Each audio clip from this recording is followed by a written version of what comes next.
Ассаламу алейкум, урматтуу телекөрүүчүлөр. Эфирде Багыт программасы. Студияда Эрнес Кыязов. Амансыздарбы? Бүгүнкү көрсөтүүдө көптөгөн сөздөрдүн ичинен эркиндик деген сөздү көбүрөөк колдонобуз. Көбүрөөк айтабыз. Эркин өлкөбүздө сөз эркиндиги кысылып атса, эркин мамлекетибиздеги бачабаздарга, мындайча айтканда көгүчтөргө эркиндик деген нерсе жетишпей атыптыр. Эркин рэперлерибиз үчүн ойду эркин ырдоонун бирден бир жолу бул рэп экен. Бүгүнкү көрсөтүүбүздө программабыздын журналисттери мына ушул жагдайлар тууралуу видео баяндарды даярдашкан эле, алардын кыскача түрмөгү.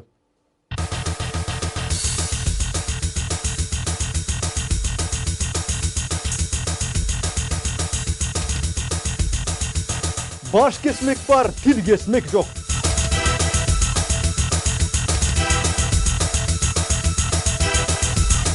Кыз текелер менен галбойлор дагы эркин болобуз деп атат. Алардын эркиндигин камтебиз.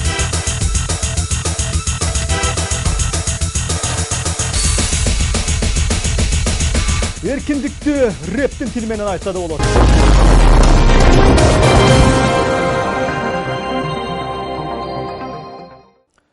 Инсандардагы ойдун эркиндиги, сөздүн эркиндиги тууралуу кеп болгондо табигый бир суроо пайда болот. Адам өзү эркинби? Кимден, эмнеден эркин жана кайра эле кимден жана эмнеден эркин болушу керек эле деген суроо.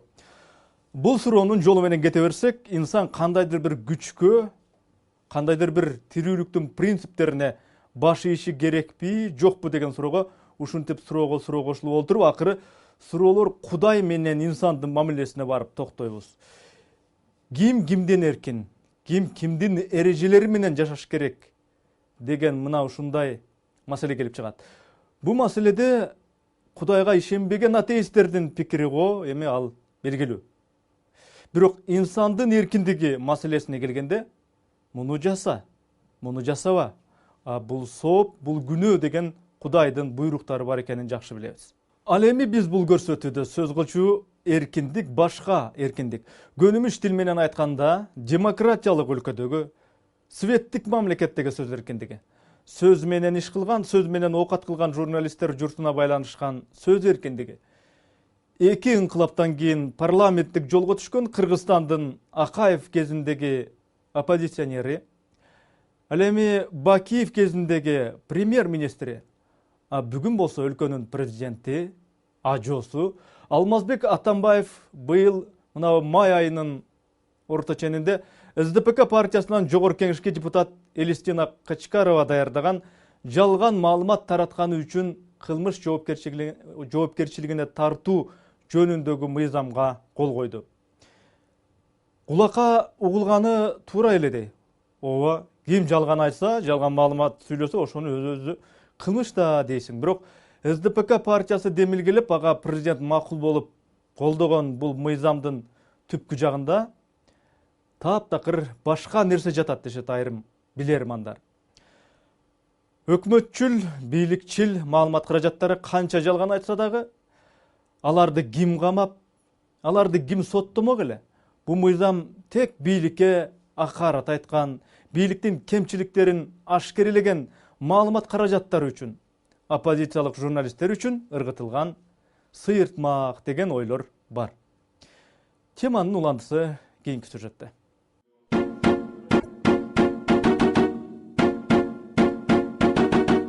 Сөз эркиндиги деген маселе көтөрүлгөндө эле эки ача пикир пайда болот. Айрыкча оппозиция журналисттер бийлик тарабынан ар түрдүү кысымдар көргөзүлүп жатканын айтышса, бийлик тарап эркиндикти өз бетинче пайдаланып, журналисттер өтө эле ээн ооз болуп кетишти деп айыпташат. Президент Атамбаев негедир кыргыз тилдүү айрым журналисттерге ары нааразы, ары кайчы пикирде экенин көптөн бери кыйытып да, ачык да айтып келет. Кытайда жүргөн сапарында сөз эркиндиги боюнча оюн шар кесе айтты. Мен кайгырганым ушу 20 жыл эгемендүүлүк деп атып, башка бир жака кетип калдык да. Иманды унутуп, жанагы маданият, рух дегенди унутуп. Мени кайгырткан ушу нерсе. Жоопкерчилик дегенди уnuттук. Кыргызстан мурун калп айткан элден чыгып калчу да. Ошол эле Атамбаев, ошол эле Текебаев, Отунбаева жана башка саясатчылар бүгүнкү күндө Акаевдин убагында, Бакиевдин убагында массалык маалымат каражаттары аркылуу ошол убактагы бийликтерге жугундууну коюп келишкен. Муну эч ким тана албайт бүгүнкү күндө. Тилекке каршы ошол эле ыкма менен бүгүнкү күндөгү оппозиция жана башка ага каршы тараптагылар ошол эле ыкма менен саясат жүргүзүп баштады. Тилекке каршы аларга жаккан жок. Мен сөз эркиндигинин ар жагында дагы эркин журналистикада жүрдүм, анан кайра мамлекеттик позициядан карадым сөз эркиндигине. Азыр кайра эркин журналистикадан позициясынан карап атам. Султан Назаров маалында эркин маалымат каражатында да, анан кадимки бийликчил деген КТРде да иштеп көрдү. Анан Отунбаеванын маалында президент айымдын пресс катчысы да болуп жүрдү. Кыскасы эки тарапты бирдей түшүнгөн Султандай журналисттер сейрек. Бир чоң саясий окуялардан кийин абсолюттук сөз эркиндик бериле баштайт. Анан ыргалып отуруп, анан иргелип, анан фильтрлерден өтүп, анан бир кандайдыр бир системага келет. Анан албетте бардык бийлик албетте авторитаризмге ыктайт. Бул нормалдуу көрүнүш, бийлик абсолюттук болгонго аракеттенет. Эгер ар бир бийлик бара-бара абсолютташып кетсе, анда революцияларда айтылган эл үчүн, өлкө үчүн, мекен үчүн деген сыяктуу ураандар кайда калат деген аргасыз суроо туулат. Бир бийлик келет, ал а дегенде демократиялык эркиндиктерди, мүмкүнчүлүктөрдү берет, сөз эркиндигин өркүндөтүүгө аракет кылат, убада берет.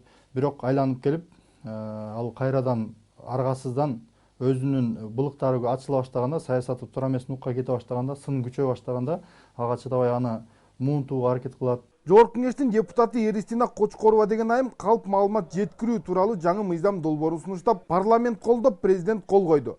Серепчилердин айтымында бул сөз эркиндигине болгон түздөн түз кысым. Биринчи президенттин учурунда да аракет жасалган. Ошондо коомдук комиссия түзүлгөн, 1,5 жылдан кийин жабылган.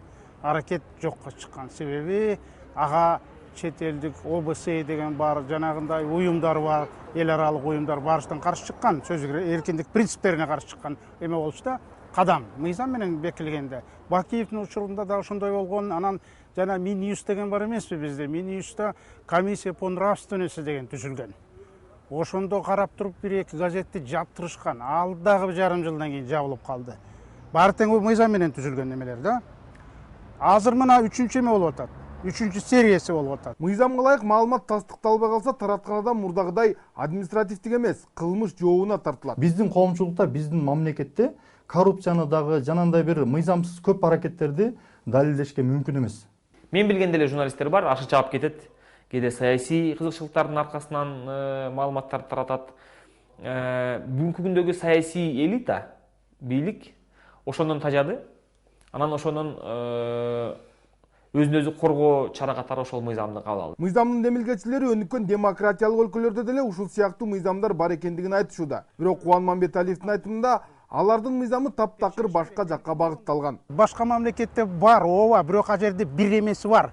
Ушундай арыз менен кайрылганда жана донос деп атпайбы? Булар эме сообщение деп койду. Кайрылганда тери жазылып турат, так жазылып турат. Кимге кайрылат? Адреси жазылып турат. Сотко, прокуратурага, анан жанагы укук коргоо спецслужба ошолорго кайрылганда. А бул жерде ошонусу жок болуп атпайбы? Ошону алып салып атпайбы? Эгер ошону жазып койгондо бизде да кыргыздын сотуна, кыргыздын прокуроруна, кыргыздын жана милициясына, полициясына, ошого кайрылса, анда туп-туура эч ким каршы чыккан эмес. Кыргызстанда массалык маалымат каражаттары тууралуу мыйзам бар. Ал жерде журналисттердин жоопкерчилиги так жазылган. Кайсы бир журналист жалган жалаа жапса, ошол мыйзам менен эле жоопко тартса болот эле дегендер бар. Аны жокко чыгарып эле, азыр түздөн түз кылып атат да, моундай газет бир жазып койсо, мисалы бир депутат, бир министр тетияктан кылмыш кылып, тетигиндей мафиозный, рейдерский захват бирдеме кылып туруп алса бир жерде, газет жазып койду аны. Жазган менен аны далилдей албайт. Себеби ал алган өзүнүн атын алган жок. Тууганынын атын алып койду, же досунун атын алып койду. Ошондой да ошо сыяктуу да. Далил жок, сотко кайрылат, все, соттолот. Сен туура эмес маалымат берип койдуң. Сен искаженный маалымат берип койдуң. Журналист коомчулугу жөн калышпайт. Сөз эркиндигинин, демократиянын принциптерин коргош үчүн ар кандай аракеттер көрүлөрүн айтышат. Буга чейин эсиңерде болсо керек, Кыргыз гезиттеринин биримдиги КГБ деген уюм бар болчу. Азыр ошол уюм кайрадан түзүлүп, кайрадан ушул басма сөз эркиндигин муунткандыгы үчүн бир атайын чечим кабыл алып, жакын арада бир пикирибизди айталы деп даярданып атабыз. Бизде медиа өкүл деген бар, бизде журналисттер деген коом бар. Булар азыр биригип туруп Конституциондук палатага дуарыс менен кайрылып туруп, мунун баарын жаптырып салышат. Мына ушундай эле нерсе болду. Кыргыз журналистикасы жалган маалыматтан арыла албай, ушак айыңдын деңгээлине түшүп, журналисттер өрдөк учуруу менен алектенип калышты. Мындай билдирүү тараткан жаш журналисттер коомдук уюму заманбап акцияларды, флешмобторду өткөрүштү. Алардын бири антиөрдөк акциясы. Айтып тургандай, акция өрдөк учурган журналисттерди тартипке чакыруу.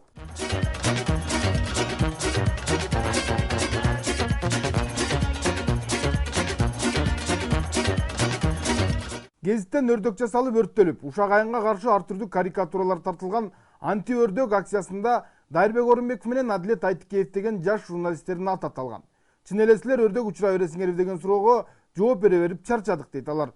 Биз буга чейин ушул нерсени айтып отуруп тилибиз тешилди да, мисалы бир маалымат чыгат да, бир ишенимдүү булактардан аласың ал маалыматты. Бирок ал маалыматтын документалдуу же болбосо кандайдыр видео же болбосо аудио далили болбойт. Аны далилдегенге мүмкүн эмес да. Мисалы жогорку чөйрөдөгү бир кандайдыр бир сүйлөшүүлөр же болбосо бир аракеттер. Ошол жөнүндө жазгандан кийин аны далилдей албагандан кийин ал ушак бойдон кала берет. Бирок ал коомчулук окугандан кийин аны түшүнөт, ал чындык экенин. Анти-өрдөк акциясы кыргыз журналистикасын Ушак айыңдан тазалоо максатында эмес, айрым адамдарды каралоо максатында уюштурулган акция экендиги билинип калды дейт Дайырбек Орунбеков. Кийин мунун дагы бир чындыгы ачылды. Ошол уюмду негиздеген артында көрсөтмө берип турган эки жигиттин пикири келишпей экөө уруша кеткен экен. Бирөөсү айтып чыкты, биз чын-чында ошол силерге каршы уюм түзүлгөн, мунун артында ошо президенттин маалымат саясатын жүргүзгөн Абдил Сегизбаевдин буйругу менен ушундай иштерге ишке ашкан, жанагы акциялардагы каржылоо маселесинде ошолор чечип берген деп айтып чыгышты да. Анти-өрдөк акциясынын уюштуруучусу Жакшыбек Бердибек уулу иш-чаранын артында эч ким турбагандыгын жана эч кандай саясий кызыкчылык жок экендигин айтат. Анти-өрдөк десек эле өрдөк учургандар өзүлөрү чыгып алды дейт ал. Биз бирөөнү атаган жокпуз, бир журналистти. Бул өрдөк калп айтат деп. Бирок арасына кээ бир журналисттер айтып атты, ким калпча жазат деп, коомдон биздин окурмандарыбыз айтып атты. Ошондо тигилер өрдөкчүлөр, чыныгы өрдөкчүлөр башын көтөрүп, мына биз өрдөкчү экенбиз деп каршы чыгышты да бизге. Ал өрдөкчүлөр ар кандай тигил уюштуруп атат, бул уюштуруп атат деп атат. Биз эч кимден бир тыйын алган эмеспиз, анти-өрдөк флешмоб уюштуруучулар. Ошентип сөз эркиндиги айрымдарды түйшөлтүп, түн уйкусун бузуп жатса, айрымдарды шыктандырып бир нерсеге үндөп жаткандай. Гезит менен чымын өлтүрсө да болот. Бирок ошол эле гезит мамлекетке кооптуу кырдаал жаратышы мүмкүн. Тынчтык Накиев, Улук Стартап, Багыт программасы. Бирин-бири чукуган, биринин мурдун бири канжалаткан, кызмат үчүн өз ара соодалашкан парламенттеги 5 фракциянын өлөрман кебетесин астыртан байкап туруп, президент Атамбаев бийликти колго албаганда эмне карап турмак беле деп президенттин соңку учурда бийликти колго алып саясий активдүүлүгүн, өзүнүн орчундуулугун, атүгүл үстөмдүгүн көргөзгөндүгүн туура көрүп, президентти мына ушусун кубаттаган пикирлер орун ала баштады. Юридикалык жагынан карасаң, сөз эркиндигине байланышкан жанагы указда деле президент тынч эле жашап атса, биракта парламенттеги депутаттар ушу мыйзамды кабыл алып бербесеңиз болбойт, кабыл албасак болбойт деп өздөрү кабыл алышып, президентке жөнөткөндө, президент макул эми депутаттар кабыл алып аткан соң кол коеюн деген маанай менен ишке ашкан кадимки жайбаракат мыйзамдык көрүнүштөй болду да калды. Чын-чынына келгенде президент парламент жиберген ал мыйзамга каршы болуп, кол койбой вето коюуга деле укугу бар болчу. Ырас кол койду, демек СДПКчы депутаттар сунуштаган мыйзамдын мазмуну менен президенттин ою бир турбайбы деген тыянак өзүнөн өзү келип чыгууда.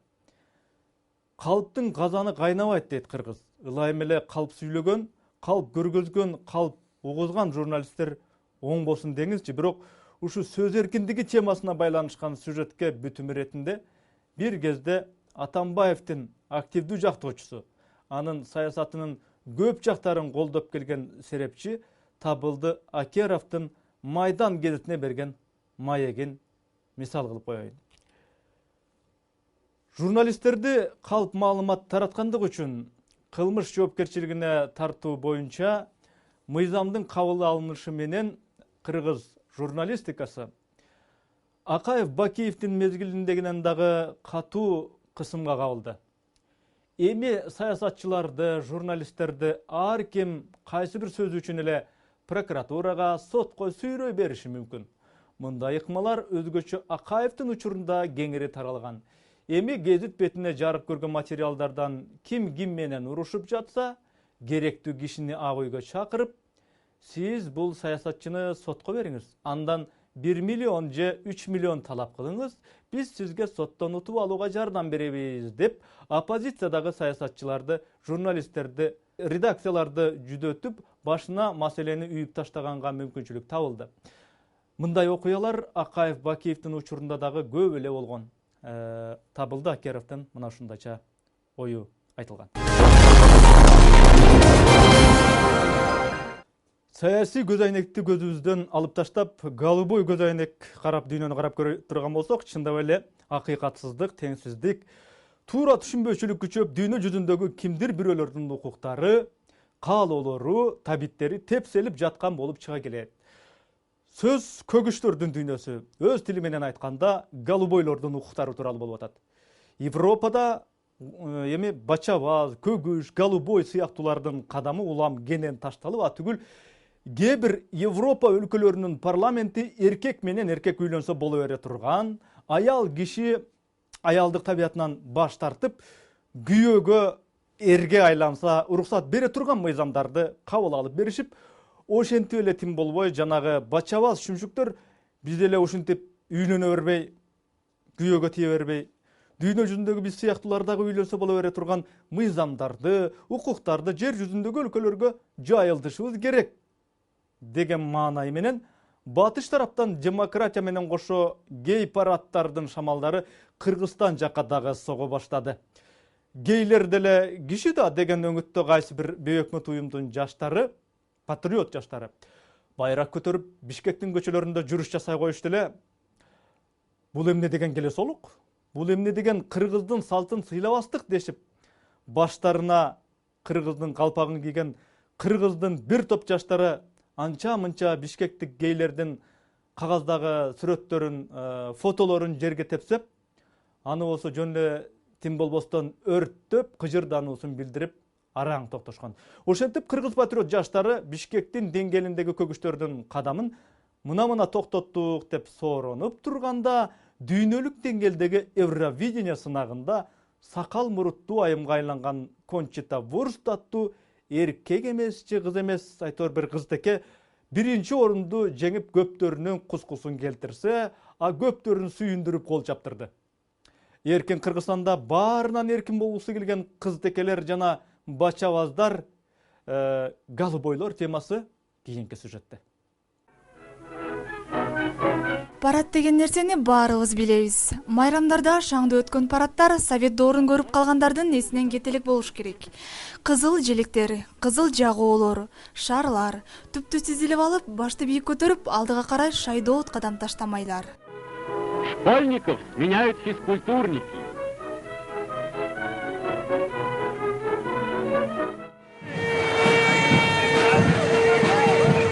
А бул болсо сиз менен биз жашап аткан кылымдын парады. Ал гей парад деп аталат.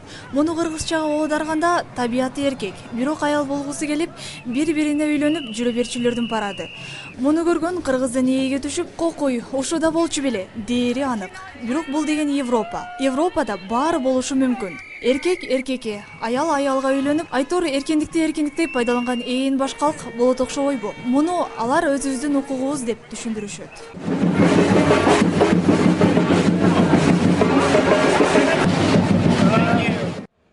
Фантастический день. Я горжусь тем, что я здесь. Было бы большой потерей, если бы парад отменили. Жаль, что нет никаких праздников в районе Сохо. Это традиция, ей уже 40 лет. Так что даже если бы отменили, мы бы все равно вышли на парад. Европа акылынан адашты деп Европа элинин бул жорогун дүйнөлүк коомчулук аша чабуучулук катары бааласа, айрым Европа айдыңында бири-бирин сүйүшкөн эркектерди мындай кой, бир үй бүлөдө атасы менен кызы, кызы менен байкеси, керек болсо апасы менен уулу, бир төшөктү каалаганын кылса боло берүүгө макул болгон мыйзамдарды кабыл алган, аны жактаган коомдор бар экен. Мисалы кадимки Норвегия.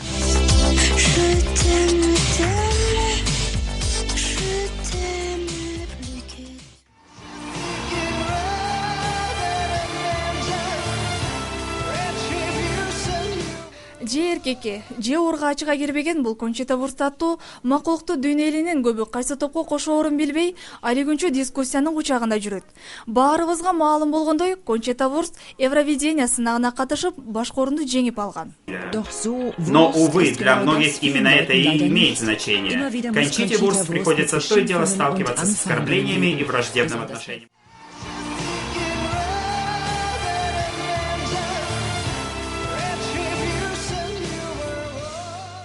Толкунданган Кончита сынактын соңунда сөз берилгенде дүйнөдөгү өзүнө окшогондорго тымызын кулак кагыш кылып, биздин өз дүйнөбүз бар. Биз өзүбүз ким экенибизди билебиз. Жашасын биздейлер деген мааниде жар сала сүйлөдү эле, бирок дагы залда тургандардын көбү кыйкырык сүрөөнгө алып кубатташты. Этот вечер я посвящаю всем, кто верит в мирное и свободное будущее. Мы знаем, кто мы. Мы едины, и нас не остановить.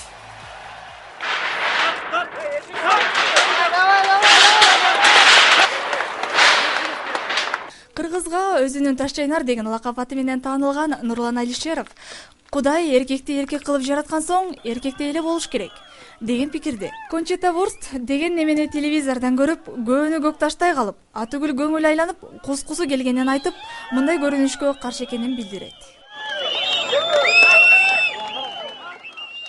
Эрк болуш керек да. Ошол эркти кармап, анан астыга бир максат коюш керек да. Алсыздык болбош керек.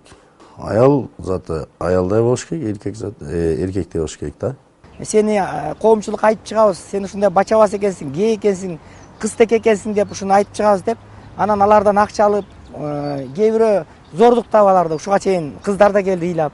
Көгүчтөрдү, бачабаздарды бир беткей жаманатты кылып коомдун жери берген болбойт деп эсептейт мурдагы акыйкатчы Турсунбек Акун.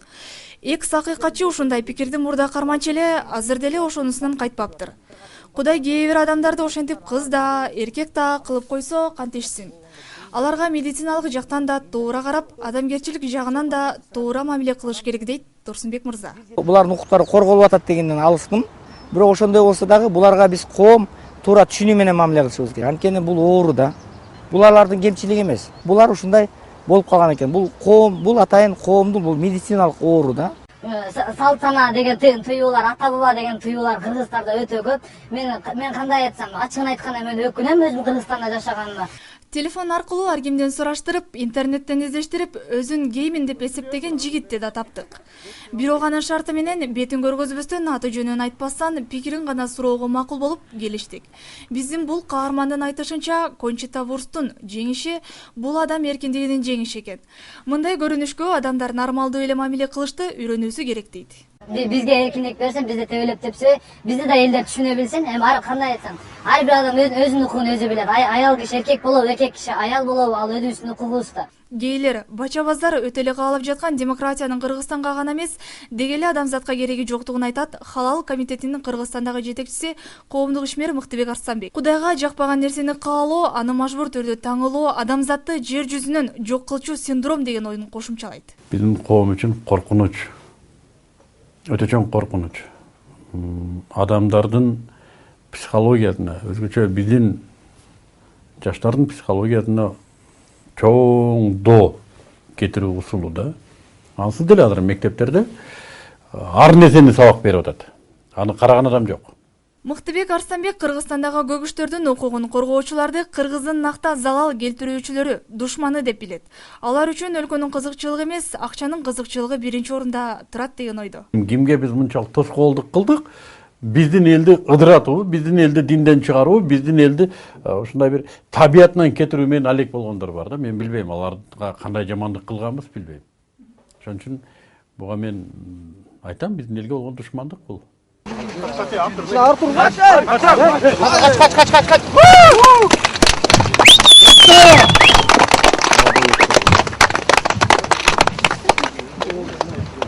Буга чейин Кыргызстандагы айрым бир бейөкмөт уюмдар Борбордогу кинотеатрлардын биринде "Мен геймин жана мусулманмын" деген тасманы көрсөтө коебуз дешип, коомчулуктун нааразычылыгына кабылган. Аны уккан айрым кыргыздын патриот жаштары кыргызды курутуп жаткан бул эмне болгон кара саната идеология деп мал-маалы менен бейөкмөт уюмдардын кылыгына каршы пикет митинг өткөрө коюп келе жатышат. Европейские ценности, американские ценности, мы должны четко понимать, что они вымирают. Кыргызстандагы ислам чөйрөсүндөгү диний аалымдардын бири Абдишүкүр Нарматов гейлердин ар түркүн каалоолорунун жүгөнүн бош коюуга болбойт деп эсептейт. Анткени бул Кудайга да, динге да жакпаган жорук. Коомчулукка сабак, тарбия болсун үчүн ашынган бачабаздардын бир экөөнүн катуураак жазалып коюуга да болот деген пикирде. Эркиндик деген эмес бул адамдын табиятынан айвандыкка кайтуу. Кала берсе, айван да бул ишке барбайт. Туурабы? Ошондуктан Кур'ан-ы Каримде Лут пайгамбардын коомунда бул маселе болгон. Лут деген пайгамбар араб тилинде луат деген сөз ушул эркек менен эркек бачабаздык кылуу десе. Аларды Аллах Табарак канча эскерткенден кийин да бул нерсеге болбогондон кийин жараткан Аллах Табарак Лут коомуну жер менен жексен кылып, алардын жаткан жерин астын үстүнө оодарып салган. Айганыш Эскөналиева, Жаркан Абдыжапаров, Багыт программасы. Адамды айбандан айырмалаган сапаты анын акыл эси, ыйманы. Болбосо эки буттуу жумуру баш пенде деле көрүнгөн жерде айбандардай болуп, жытташып тиштешип, бирөөсү кубалап, экинчиси дыргаяктап жеткирбей качып жүргөн эркек менен ургачын элестете бергиле. Тиги батыш жактагы, Европа жактагы голубой чөйрө, көгүс чөйрө, кызтеке чөйрөлөрдүн калаганы деле ошол айбандардыкынан айырмасы жок. Жанагы өзүнүн тили менен айтканда инцест деген тиришумдук мыйзамы деле ошону көздөйт. Эркек болобу, аял болобу тартынбаш керек да, дешет алар. Эркек аял болгусу келсе, аял эркек болгусу келсе, бул алардын укугу. Аларга атүгүл бала кезден, бөбөк кезден тыюу салбоо керек эмиш. Антпесе бул бөбөктөргө психологиялык басым, күч менен таңуулоо болуп калат эмиш. Айбан деген менен айбандар дагы көп учурда моралдык жактан адамдан жогору турган учурлар кездешет экен. Оюмду эркин айтам, эркин жүрөм, эркин сүйлөм деген темага жараша дагы бир карманыбыз бар. Ал кадимки рэп өнөрүн жаңыдан гана аркалап жаткан жаш жигит Этнобой.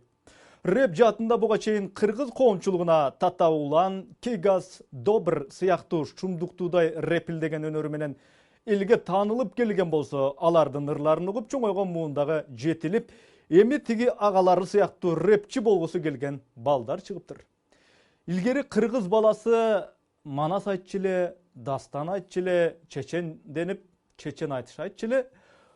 Мына бул азыркы замандын балдарынын рэптен башы чыкпай калыптыр деп мурун чүрүбөйлү. Анткени ар бир замандын, ар бир коомдун өзүнүн заманына жараша табиттери болот экен. Бүгүнкү эркин, суверендүү өлкөбүздүн эркин балдары өздөрүнүн эркин тандоосу менен эркин рэп айткысы келсе келип жаткан чыгар. Эркин рэп жыттанган сюжетти көрүңүздөр.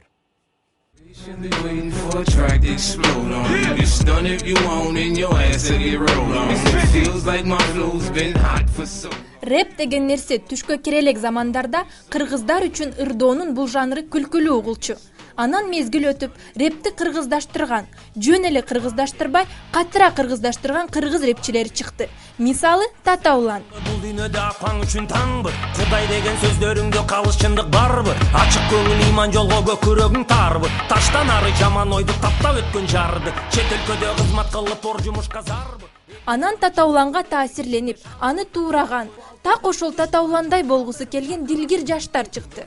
Мисалы, Мобуреки жигит. Сен укпадың энекеңди, билем дедиң сен. Титиреген эриндериң уздадыбы таштан, сүйөм дедің сылаттырып чаштан. Өзүң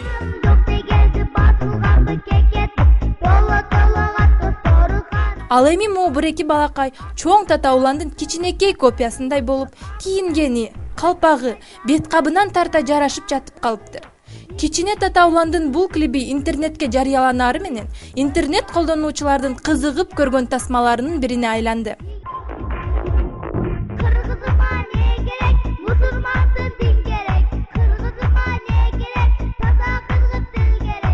жазган бизге тартылат унутпагын Барби. Ал эми бул дагы татауландын ырларын укканда ичкен тамагын таштай салган фанаттардын бири өзүнө Этнобой деп лакап ат коюп алган Эржан. Бирок бул жигит татауланчылап, анын калпагын, бет кабын, кийген кийимин туурабай, тек гана тата байкесин сыйлайт. Сыйлап эле тим болбой, өзү да рэп жанрында өзүнүн жолун тапкысы келип, өзүнө ылайык жаңы стилде изденип жүргөн чак экен. Рэпти көп уккандын таасириби, жөн эле кийинбей, рэперлердей кийинип, баскан басыгы да рэптин ыргагы менен басып бараткан сыйт. Дин жолунда жүргөндөргө Алла разы болсун. Ор турмушту канга шылтап көнгөнүбүз Барби. Таба албастан жерди жыттап жүргөнүбүз Барби. Мен кыргыздын баласымын, кылымдарды кыдырата кайрытамын, кыбырап басып кырды ашып кыйла жолду барытамын, талкпайда жабай тарттым бастан тарыхымды таратамын. Бул чакан клип таланттуу режиссер Сүйүн Өткеевдин эл арасынан чыккан жаңы таланттарга багытталган проектинде тартылган. Интернет аркылуу байланышып калып, анан Өткеевдин студиясына барып тасмага тартылыптыр. Айкөлман сатам айткан жет осяту тутамын, жетимиш өнөр разы кылда жеткирбестен мен утамын, желбиретип желегинде жериме кереме суктанамын. Эми өзүм болсо ошо кичинекей кезимден бери эле кыргыздын белгилүү рэперлерин угуп, мисалга ала келсек, Татаулан, Добыр, Кейгас жана башкалар бар эмеспи? Ошолордун чыгармаларын угуп, таасирленип, мен да аларды карап суктанчумун, ушундай рэпер болсом экен деп. Азыр болсо ошол тилегиме жетип келатам деп ойлойм, өзүм азыр ыр жазам. Ушунчалык баатырдагандыктан анын эмне деп ырдап жатканын биз кээсин түшүнсөк, кээсин түшүнө албадык. Бирок бат ырдоонун өзү бу жигиттин стили экенин өзүнөн билдик. Эркиндик гүл багында олтурушкан жоон топ жигиттин жанына басып барып, биздин рэпчи каарманыбыз аларга рэп боюнча мастер-класс өткөрүүгө да үлгүрдү. Кыдырата кайрытамын, кыбырап басып кырды ашып кыйла жолду барытамын. Кайталап көрбөйсүзбү сиз? Мен кыргыздын баласымын, кылымдарды кыдырата карытамын, тыбырап басып тоону ашып. Мен кыргыздын баласымын, кылымдарды кыдырата карытамын, кыйла жолду басам. Мен кыргыздын баласымын, кыдырата кылымдарды каратамын. Бирок кайталап көрбөйсүзбү? Мен кыргыздын баласымын. Those stones if you live in a glass house, and if you got a glass jaw, you should watch your mouth. Рэп бул албетте саясат эмес. Рэп деген нерсе ак үй менен көк үй дагы эмес. Ошенткенине карабай, Эржан рэперлердин өнөрүн кадимки эле кыргыздардын кара жаак акындарынын эл астында чындыкты ырдагандыгына окшошураак деп эсептейт. Болгон эле айырма ырдын обонунда экен. Президент менен өкмөттүн, депутаттар менен министрлердин күндү не чогулуш өткөрүп, не чечимдерди кабыл алып жатканын албетте Этнобойдун кабары жок болгону менен элдин салыгынын эсебинен эл башкарып жаткан жетекчилердин баары биринчи кезекте кыргыз деген элди жогору коюп, патриот болушса мамлекетибиз гүлдөп өнүгөрүнө ишенет. Кырсылбас кайрат кызыты сайрап, кылычты кайрап, кыпкызыл байрак кыргызым өссүн кылымдап, айлап, кызгалдак болуп, кызарып чайнап, кырылбайт, кырчылбайт, кыйылбайт, кыйналбайт, кыскарбайт, кысылбайт кыргызым деген патриоттордон болушса биздин чоңдорубуз, биздин мамлекетибиз өркүндөп өсөт.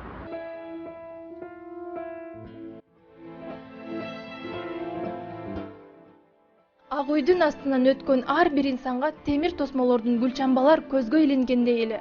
Этнобой да бул жерден ары бери өткөндө илинген гүлдөрдү көрүп, бейкүнөө каза болгон жаш жигиттерди эстейт.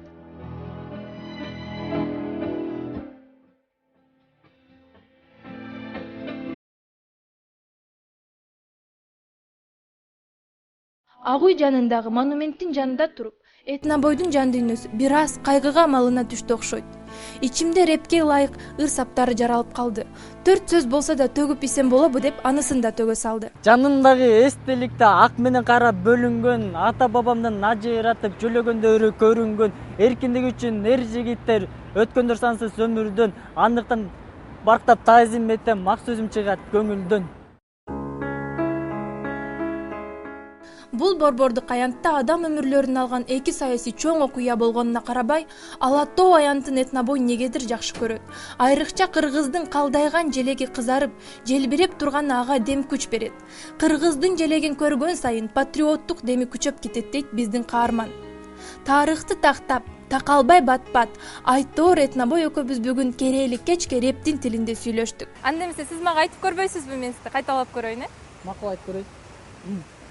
Тарыхты тактап, тажабай жаттап, таратып, бат-бат талыкпай сактап, тактарда актап, такалбай аттап, тамганын саптап, таштарга каттап.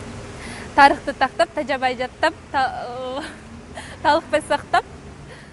Нурзида Шамуратова, Жаркын Абдыжапаров. Багыт программасы. Эркиндик деген сөз менен напси деген сөздүн түпкүлүгү бир эле болуп чыга келет окшойт.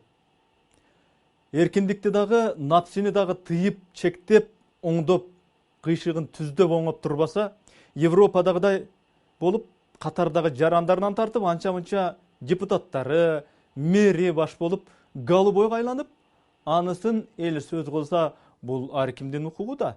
Дегенчилик кылып, этибарга албаган коомго айлангандан Кудай сактасын. Голубой мэр болсо болуптур. Голубой депутат болсо болуптур. Эң негизгиси мыйзамды бузбай, жакшы иштеп берсе болду да деген Европадагыдай коомдук маанайдын өзү моралдык, нравалык баалуулуктардын пайдаланын билинбей уратчу чоң курал. Ал курал автомат эмес. Ал курал танка же бомба эмес. Ал курал тек гана идеологиялык курал. Кыйынмын деген, улуумун деген элди билинбей маңкуртка айланчу курал. Саламатта калыңыздар.